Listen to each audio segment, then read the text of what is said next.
Pemirsa, penyidikan kasus dugaan korupsi pendirian Bank Banten terus dilakukan oleh KPK. Dan untuk kedua kalinya Gubernur Banten Rano Karno diperiksa sebagai saksi dalam kasus itu.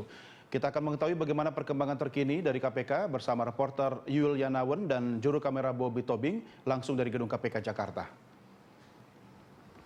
Ya Yul, bagaimana perkembangan terbaru dari kasus dugaan korupsi pendirian Bank Banten?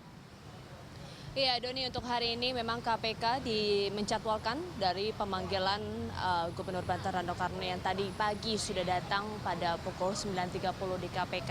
Adapun Rano Karno bersama dengan saksi lainnya yakni Muhammad Yanuar diperiksa sebagai saksi untuk tersangka Riki Tampi Nongkol yakni dirut dari PT Banten Global Development atas TPK suap pengesahan dari APBD Pemprov Banten dalam pembangunan Bank Daerah Banten.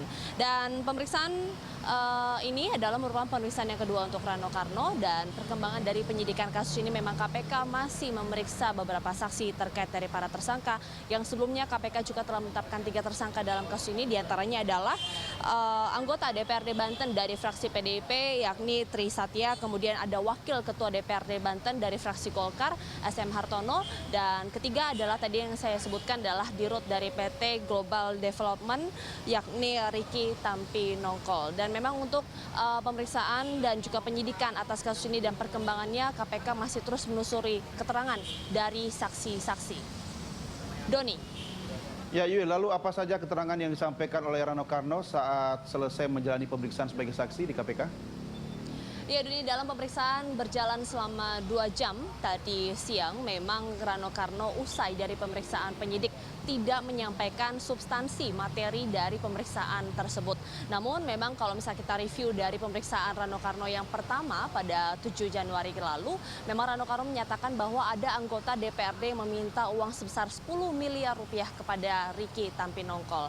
Dan memang meskipun Rano Karno tidak memberikan keterangan kepada awak media terkait dengan substansi dari isi dari pemeriksaan yang dilakukan yang diikutinya hari ini bersama dengan penyidik, memang kami juga masih memantau bahwa dari pemeriksaan saksi-saksi yang dikembangkan dalam kasus ini tentunya dari penyidik KPK juga akan menelusuri bukti-bukti dan juga keterangan dari saksi untuk memperkuat kemudian berkas-berkas untuk para tersangka dalam kasus TPK pengesahan dari suap dana APBD Banten untuk pembangunan Bank Banten 2016. Doni. Ya Yul, ini kan pemeriksaan yang kedua kalinya untuk Rano Karno sebagai Gubernur Banten. Yang kalau nanti jadi Bank Banten itu berdiri, Gubernur adalah atasan langsung dari Direktur Utama Bank Banten sendiri. Apakah ada kemungkinan Rano Karno akan diperiksa kembali dan berubah statusnya mungkin menjadi tersangka bersamaan dengan status yang dikenakan kepada Riki Tampi Nongkol? Iya, Doni, tentunya dalam kasus ini KPK pastinya terus memeriksa saksi, mengembangkan bukti-bukti.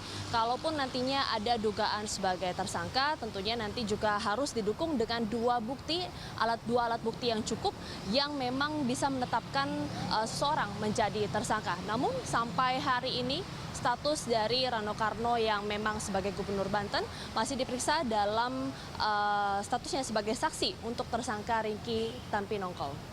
Doni. Baik Yul, terima kasih. Selamat bertugas kembali. Pemirsa, reporter kami Yul Yanawan dan juru kamera Bobby Tobing melaporkan langsung dari gedung KPK Jakarta.